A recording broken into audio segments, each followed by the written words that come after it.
Ashe is on your team as a jungler, you love it because you can track the enemy jungler so easily. And that is another, I mean, we probably know that Speak is going topside, but that's another benefit that the Ashe brings to this competition. I mean, it's crazy. I mean, TSM are pretty much all in on an early game focus with all their champions and the Barbe wanting to go topside. It's very telegraphed, and it's just can TL be there at the right times to match it. Yeah, looks like we'll be getting to see that soon enough. TL and TSM. I know there is a lot of TSM favor on this desk. Kaizen and I were the only ones that got to stand high right at the beginning. But we are going to get into this game number 3. Will TL find the opportunity to close out the series? Let's send things on over to Captain Flowers and Nazale to find out. Thank you very much, everybody over there on the desk. And let's see if TSM can strike back or if TL is going to make this one swift. Because quite honestly, the first 2 games have looked pretty easy for them. They absolutely have. And the fact that TSM clearly came into this series, they were going for it. Oh, he just flashed dredge-lined? Is Tactical gonna flash over the wall and shoot him? Yeah. Flash W. That's probably a kill. I guess he doesn't want to go for it. I mean, you got the flash out. It is a trade of 2 summoners for the 1. That was a pretty slow reaction for Lost. But he still has heal, so killing him is probably not going to work. Yeah, that's true. Yeah, if you flash in, he'll just heal. Honestly, I expected him to just E over the wall as soon as Nautilus went in there. You know, as soon as Nautilus came around the corner. But he didn't want to skill the E, I think. I think he was hoping he could hold his skill point and move towards just having that Q, having a more regular lane phase. Because your lane is going to be horrible now, right? Yeah. You're in this situation where you're up against the Ashe, who is a really strong laner. Ezreal's already going to be losing that early lane, and now you don't even have Q, so you don't even have an ability to actually farm from range. They can just step past the wave, and this is exactly how you should play it. Just stand in their face. The only way this goes bad is if you actually get bound together. Otherwise, it's very, very easy with this kind of new meta. Hail of Blades, Ashe. You get out those 3 quick autos after the W. It's really powerful for trading in lane. Yeah, and the Ezreal E cooldown at level 1, I don't really play Ezreal, so off the top of my head, I don't know it, but I think it's around upper 20 seconds or lower 30 seconds. Yeah, 28 seconds. Every 28 seconds, you get an ability. Until then, you're back to auto-attacking. Over here in mid lane, this is one of the most classic matchups throughout the history of competitive League of Legends, is Syndra versus Orianna. I feel like if you're a pro player in mid lane, at some point, you have played both sides of this. Yeah, absolutely. I mean, Jensen's most played in his career is the Orianna, right? People think about him as more on the aggressive side compared to Power of Evil, but Jensen has made a career out of being an excellent control mage player. Lately has been branching out more from that, but going to be in his comfort zone for sure, pairing up with the Nautilus here. And I'm just excited to see what kind of advantage they can really get on this bottom side. And one thing about, you know, talking about Jensen and Power of Evil and these guys that have been around and playing these style champions for a while, a lot of people were excited about the meta shift back to control mages for playoffs because, oh, that looks good for TSM, right? Like, they got through more of the scrappy mid lane meta that's not so tuned to Power of Evil. And now he's back on control mages, so everybody's setting off the fireworks, hell yeah. Well, he just played a Azir 2 games in a row, and there was not a hell yeah. There was a hell no. And that's problematic. If he's on his iconic style, on one of the most extreme versions of that style in Azir, and it doesn't work, well, hopefully they can turn things around. Huh. They're trying to go for a top gank here early. Okay. Alfaria's already jumped in. Santorin going for a little bit more damage. They switch their aggro over as Spica shows up. And TSM will walk away from that one, but it does cost the flash for Huni. Traded, however, for the flash of Santorin. And it also cost some time from Santorin, because he actually skipped bot side scuttle. So Spica did get top side scuttle, and Santorin does have the pushing wave down there, so maybe he's thinking, all right, my bot lane is pushing anyway. I can come get this anytime I want. Spica's hanging around, though. Yeah. They're trying to potentially punish Alfaria on an overpush. Yeah, you could die here. Core JJ engaging there with a CC onto Sword Art. Gets about half his health bar. And now with a TP returning here to mid lane, it will be Jensen. The second, Power of Evil had actually just gone back and shopped already. So they're both back here, they're ready to go. Jensen immediately arrives, finds some of Power of Evil's health bar, but considering they both have corrupting potions, lots of sustain available here. Core JJ gone fishing yet again, and he just keeps hitting them. Yeah, he's hitting everything. He's getting a little bit low on mana, but shouldn't be too big of a deal. Huni, though, early laning going really well. If you can get a nice trade down on your opponent after they TP back and then TP back immediately yourself, that is a great position. But he's got to be careful. He's getting very low, and he wants to crash this wave. They are moving 3 members top. I do think this could potentially be a risky dive with him that low on health, but they're trying to give Alphari the same treatment that TL gave to Huni on the Wukong last game, and at the very least, they will zone him off the wave. But let's go back to what you said about this specific situation last game.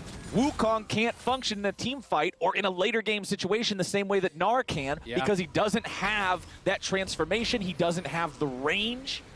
But Alphari does. He's on his Gnar again, and he is comfortable on the back foot. Exactly. It's much more okay to be kind of gracefully losing on the Gnar to be building tank than it is on the Wukong. You know, he went boots and cloth armor as his first buy, right? It's physical damage from the jungle, physical damage from the top laner. So you're going to be feeling really good about actually going towards this very defensive early build here. Probably going to grab tabbies whenever he can. Huni, though, in a pretty good spot early. We'll see if he can actually extend that advantage whatsoever. Yep. And just a quick reminder to everybody out there, remember that you can tune into This or That live this Thursday at 2:30 ahead of the C9 versus EG matchup. If you need a little bit more Kobe and Dash and everybody else in your life, that's the place to watch that one at, as Huni steps forward, just trying to go for that call for a heal a little bit there, call the meek.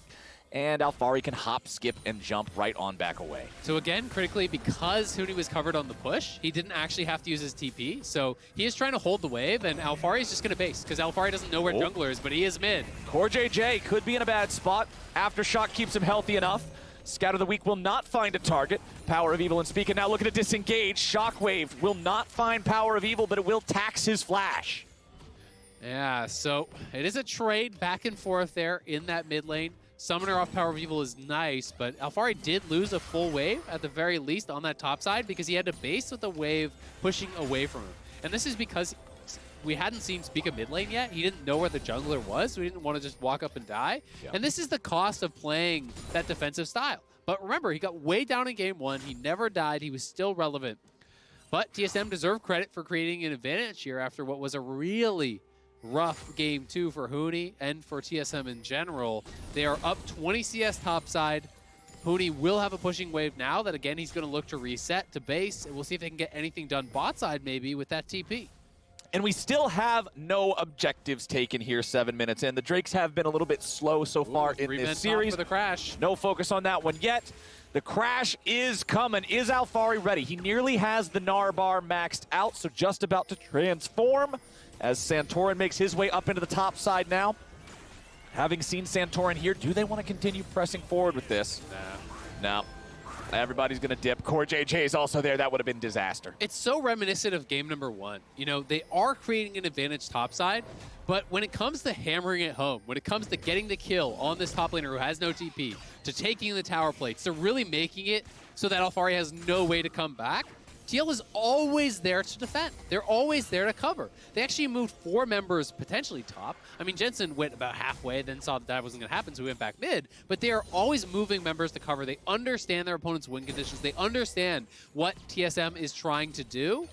And we even heard Cole talking about it. He thinks that TSM get their advantages through bot, through top. That's where they want to play aggressively this series. And just honestly, based on the draft, you know that you're not going to be trying to play through the Ezreal to get an advantage there. Yeah. You're not going to be playing through mid lane because they just don't expect that from Power of Evil based on what Cole was saying. So it's got to be about Huni. And thus, your job as TL becomes about defending that top side. And now you can see with the resources invested up in this part of the map, they can make their own proactive play going after the Rift Herald here. Santorin and CoreJJ will be left to deal with that one. Once they see that nobody is coming to interfere from the side of TSM, they can send Alphari right back up into top lane, make him miss less resources, try to stay as caught up to Huni's Renekton as possible. Now with this Herald secured, with Santorin at level 6, yeah, this could be a really dangerous dive against Huni here. He hits level 8. Alphari slams him into the wall. The chain CC's coming down. The boy's getting juggled around, but he's got away for now. No! First blood over to Trundle. It is traded 1 for 1. Bit of a misplay there from Team Liquid, but they got what they came for. Yeah, and they're going to get the full tower. Maybe a kill as well. Oh, Swordart, what are you doing there, buddy? He goes on a magical journey. He binds Santorin into the wall, but the chase continues. Alphari goes in. Swordart, that was not it. This is a disaster. TL TL had the perfect timing to protect Alphari on those crashing waves. And when they didn't, guess what Alphari did? He based, he gave up farm. When the inverse situation is happening here, no one from TSM is up there to actually cover the dive, and Huni tries to stay under the tower. What happens? He dies. They're going to lose very likely the entire tower, maybe even zone him off more ways because they still have the Herald to drop. Now the Herald's going to go down, and Huni can't even get back. Huni's trying to rejoin, but he's got Sword Art next to him, so Team Liquid can't just try to keep killing him over and over and over and over again. Tactical's made his way up here. Rift Herald will not quite kill the turret. Yeah, he hit the eye right before. I think that barely protected it. Okay, we missed a kill in the mid lane. Looks like Spica got involved here. They were able to use the power of Syndra and Lee together to get the kill into Ori. We'll get a replay of that hopefully here in just a sec. And that is his flash too, so that is very, very nice. But Alphari, you know, he's going to be in a good spot now. He got a lot of plate gold. He got a kill. He's going to be able to pick up this farm and be down, you know, maybe 2 waves, but nothing catastrophic by any means. He's all right. And TL have really good scaling in their composition. TSM are playing a much more early game focused composition. It's much harder to execute when it comes time to 5v5. So there's a lot of pressure on them to extend an advantage. And that's why they're just continuously coming up here. But guess where Santorin is? He knows what they want to do. Again, covering the crashing wave here. Okay, Alphari flashes away. A teleport shows up from the side of TSM as well. They are committing to this. They are ready to go. Now let's see if they can get anything more up here. Instead, everybody else is going to recall. You've got Huni just putting in the work, taking down the turret plates, continuing to build that lead. Power of Evil has a pretty impressive lead for himself there in the mid lane of a couple of waves over Jensen. So solo lanes are looking solid here in game number 3 for the side of TSM. They absolutely are. And I mean, Huni gets a plate there, but the problem is you lose a plate bot, you lose a plate mid, you lose the experience off of, you know, this whole wave, as well as the wave that's actually dying to mid lane right there also. So we can watch this kill now one more time. Q to the minion, flash, kick, right onto him, into the scatter. Very nicely chained there by Spica as well as Power of Evil. And Jensen tries to flash the wall, but the ulti was already following. Enough damage to finish it off. A clean gank there. But TL just feel like they're getting more. Syndra ult is one of those things that feels like it can get more flashes in vain than most other abilities can, just because of the fact that it takes the orbs a second to all fly out, so players will often flash away not realizing they're already dead. And again, same thing. Wave crashing, no one there to protect Huni. He can't defend the tower because it's already low. Santorin is up here. They have this ward, so Huni knows what's going on, but there's nothing he can do about it. And he's actually going to be losing in the 1v1 very likely. I wouldn't be shocked if Alphari has his Mythic on base. They have the Orianna in the mid lane. They have the Trundle in the jungle, both going to outscale their opponents. You're going to have Tactical, who not only is going to have a lot of utility on this Ashe, but it's a very tanky build that's meta these days. Shield Bow into Wit's End is almost always what you will see. So it's going to be tough to burst him out. And TL are just really in a great spot, looking so good across the series, and so much pressure has to be felt by the TSM members, knowing you are at match point here and you're not in the spot you want to be in. You're down gold with the early game comp. Yeah, this is, I mean, remember, this is for the second spot to Worlds, after which there is only one spot available to the teams in the lower bracket, which, if TSM loses this, will include both Cloud9 and TSM. And EG, who was looking great in summer. That's 3 good teams that all know that the other 2 are right down there with them and want it that badly, and only one spot left. This series is very important. It's extremely important, even just for confidence, right? You know, you come into a series like this, you've been prepping, especially on the side of TSM. You didn't had a play week the off. first round, exactly. You had an extra week of prep. You come into this very confident of your red side strategy of playing through top, and it just has not panned out. And Alphari, I think, is honestly just kind of a different beast. He is such a good laner that they haven't been able to create the expected advantages. They haven't been able to find the windows to make dives happen, to take down towers, to really make it so Alphari is out of the game. It felt to me like that was the strategy and that was the game plan, but TL are just playing so well around it. Alphari individually, CoreJJ, Jensen, Santorin all covering, and it's just making it such a nightmare situation now for TSM.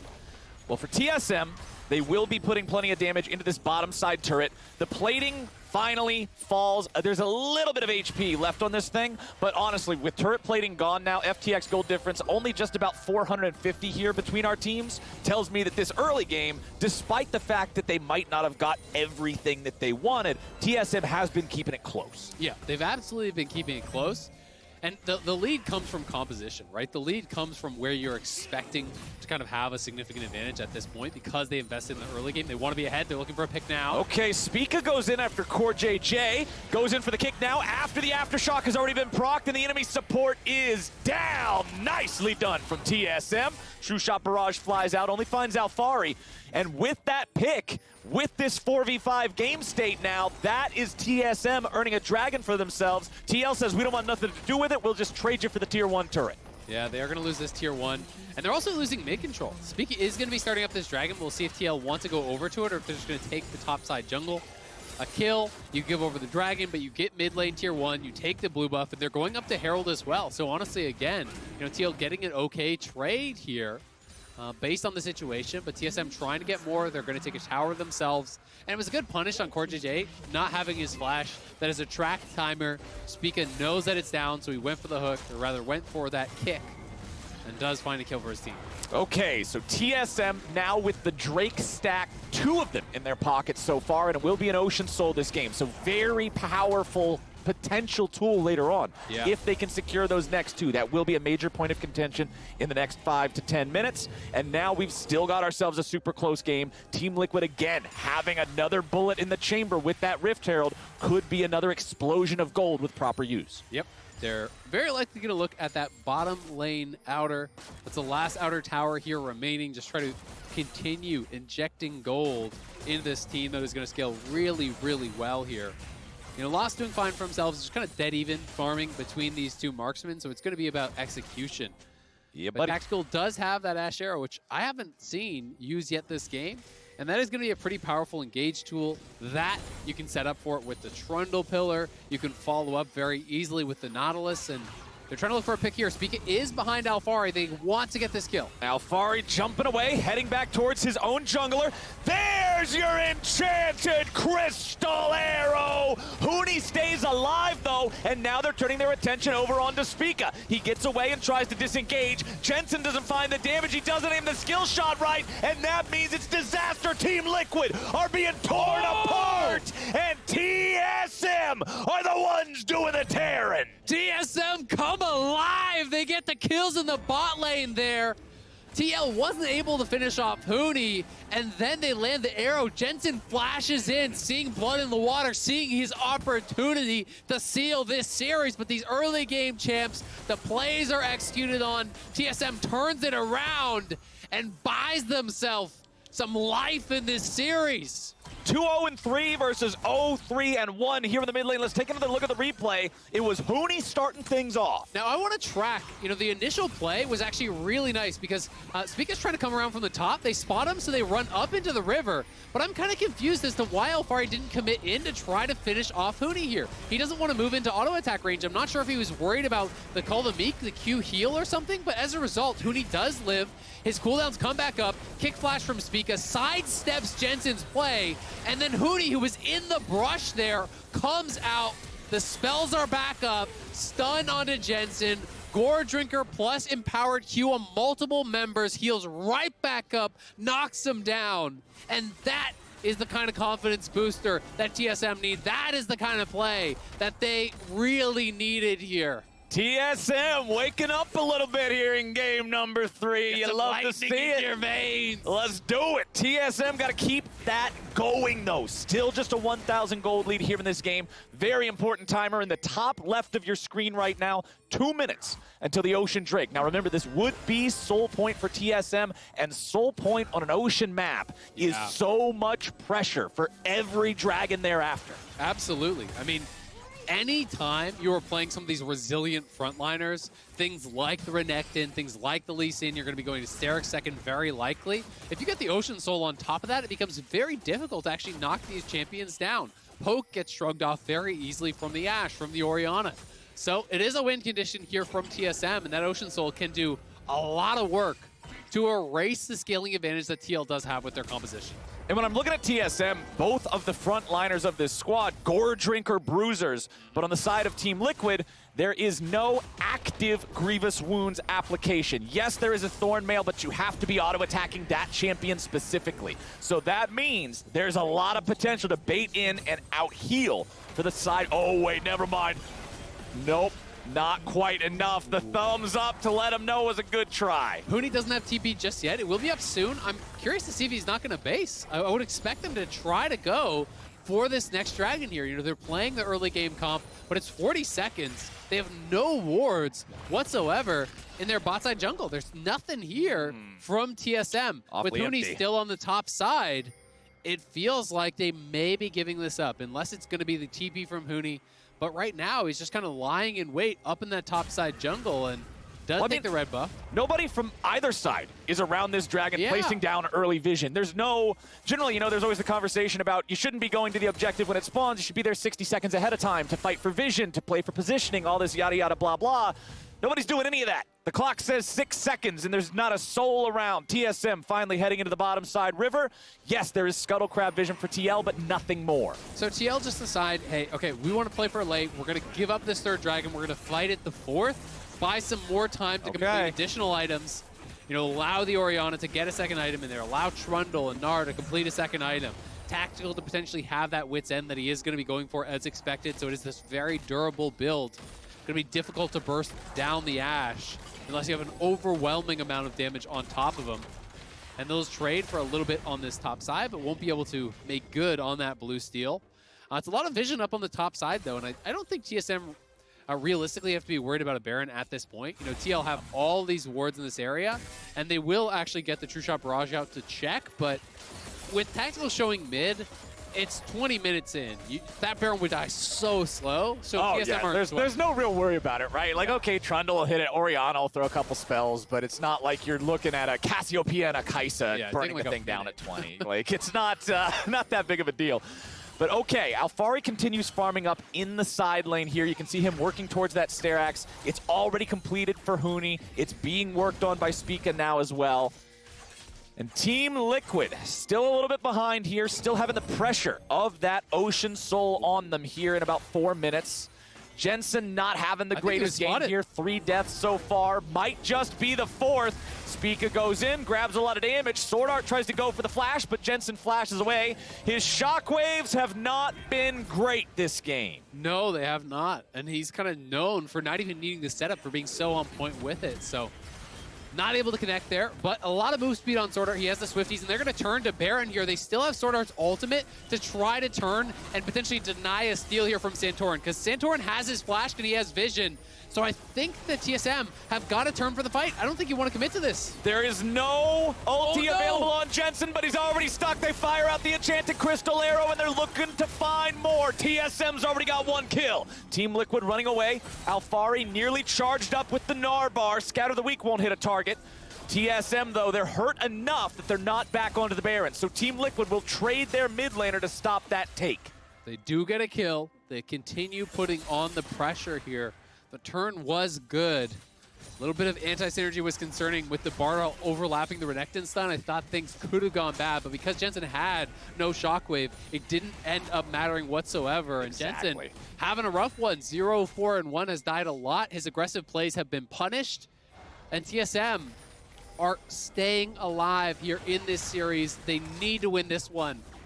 With that kind of damage coming up from Power of Evil, that is terrifying. It's only armor on Alphari. He's got no MR whatsoever. And this is what people want to see when they think Power of Evil control mage, right? The Syndra that's just able to play so aggressively because he knows that he has the timing to make sure that he interrupts any sort of an engage with a Scatter the Weak, and he has the damage because he's been farming so well. And Core JJ now might just be caught out. He tries to drop the ulti onto Spica to get away, but the chase is on, and the targeting has switched to the enemy AD carry. Tactical with a flash over the wall. Power of Evil with another one for Jensen. 0 and 5. Power of Evil gets the solo kill on Jensen in his own jungle. They get the flash off the AD, the heal off the AD, flash off Core JJ. They're onto the Baron here again, and they have Sword Art's ult again.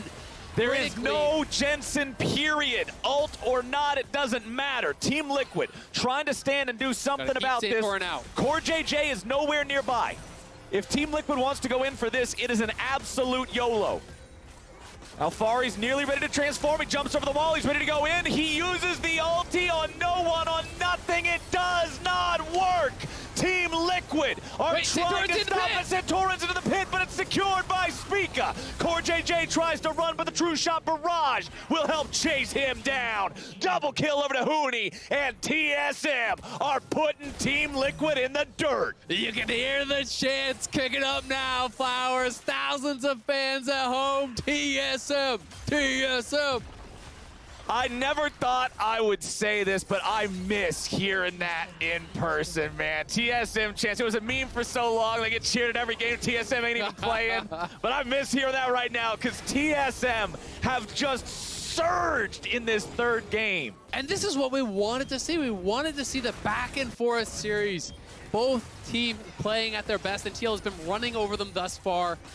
This turn, again, was a nice try from Alfari, but he whiffs. It's a sidestep from Hooney, but Alfari, I don't think, realized he was going to have the double jump there. Needed to ult earlier on the transform. Does not actually connect with his ulti. The Bard ult over the wall, though, this is where it gets dicey, because they didn't actually have the damage to finish the Baron during it. It's a great Q smite, though, from Spica. Well done by him to actually secure that, but very, very close stuff. Because the intended play was you Bard ult Santorin, you burst down the Baron, but because Alfari was in the pit, he was really disrupting things and actually bought time for Santorin to have a shot at that. And had he stolen that, that could have been the backbreaker, but now, uncontested soul, 5.4K FTX gold advantage. TSM have everything they need to close this one out and potentially start to turn this series around. The ball is in their hands. All they gotta do is get it delivered. They're so close to the finish line here in game number 3 to keep this series alive, to keep their chances in the upper bracket alive. Now let's see if they can end this cleanly. The inhibitor turrets will be the target. None of those are broken just yet. This one here in the bottom lane, the only one even taking damage, but they're trying to make sure they can force this all the way into the enemy base. Power of Evil sidesteps away from the Enchanted Crystal Arrow. That's a nice thing to not have to worry about for the next 60 seconds as TSM continues applying the pressure. Yeah, with Core JJ having no flash and that Ashe ulti down, that's most of the explosive engage that's really available. That's kind of the X factor that they do have. Spica's just been pushing in mid lane here with that Baron buff wave. They're just pressing on two sides though, and Jensen has great wave clear. The Ashe has great wave clear as well. So TSM are going to have to make a bold move here if they want to try to push forward and actually take down one of these towers. Alfari is charging up the Narbar, and he's trying to threaten the flank, but he is marked. Yes, he does have a flash, though. We might see him try to go for something crazy. TSM has cracked their first inhibitor turret, putting the pressure on the inhib itself. Doesn't look like Team Liquid's going to try to fight for this one. They'll give that over to TSM, and TSM back out. Only 5 seconds left on the Baron. Red Bull Baron buff got them 4,820 gold, but Power of Evil has been stopped. It won't matter. He won't die. He casually walks away, and TSM just continue keeping it clean. Woo, that was a bit of a all planned. Dice. All planned. All planned. 10 seconds Keeping it clean. guys would have all been gone. Keeping it clean. All planned. Calculated. All planned. Now for TSM, the rest of the plan just needs to be how to seal the deal here. How to make sure that this one ends in a very concise, efficient way that doesn't involve Hail Marys. And I think they've shown us what that plan is. It's around the Baron. The Baron's going to be up here in 2 minutes. You can turn with the Bard, utilize the portal over the wall to chase into the jungle to take down Santorin. You have a massive advantage. You just need to take that fight. You don't need to go for the 50-50. And the way you draw TL in is around these neutral objectives, these super buffs of the Baron and of that Elder potentially here. So right now they're trying to push heavily on the top side. They know Alfari's down in bot lane. He's showing on the wave. So they're going to get this outer tower. TL definitely won't contest for anything outside of their base. Oh, no. And the question just becomes, are TSM going to try to push aggressively before the Baron? And my guess is all they want to do is just control vision. You know, just deny all the wards in this area, right? There's not a single ward from TL in their jungle right now. This is the best they got right there. Yep. So it's not a lot right now. I mean, they got this one blue ward down here in the brush. Nope, never mind. Sword Art just killed that thing. Now that's the first if I've ever seen one. Yeah, that's now a TSM Ghost ward, so my bad on that. All right, 3 minutes till Elder, 1 minute and 20 seconds until Baron.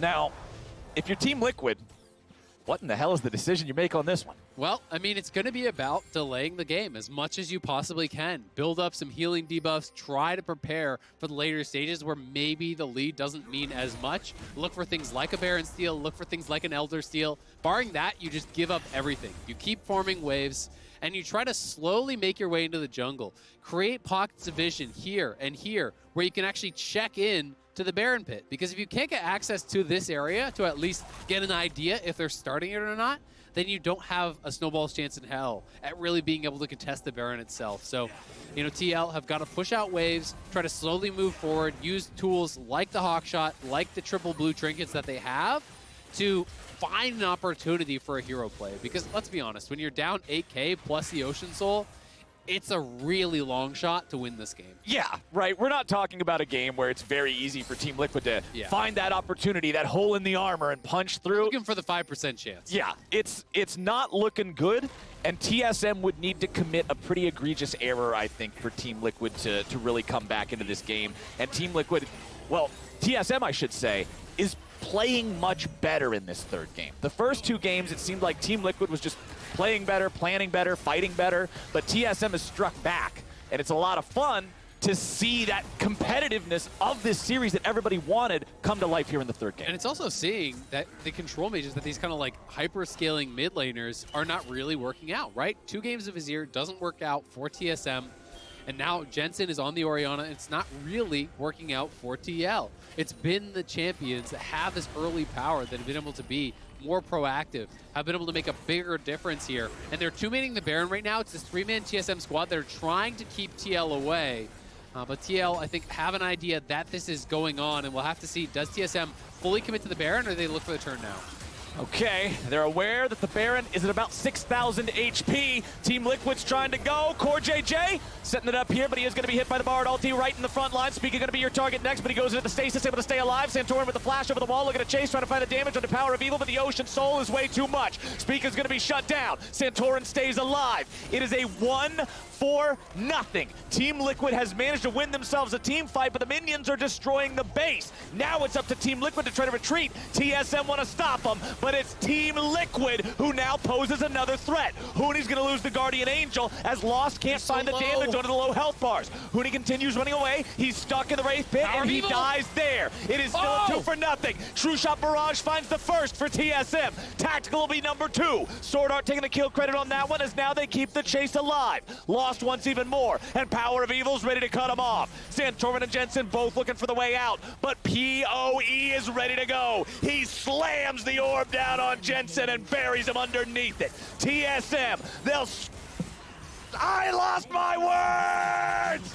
They're just marching it down the mid lane, and they will slam that thing into the ground too. Santorin goes golden. He's at about 1/4 HP, and the man's already dead. Alfari tries to bounce on out, but 1v TSM, it ain't gonna work. Team Liquid, they looked so good in the first 2 games, but here in game number 3, it's TSM coming to life to get their first win in the series. They're even dragging it out, padding the stats here with a fountain. They get the ace, 18-5. It's a TSM win. It's redemption for TSM in this series.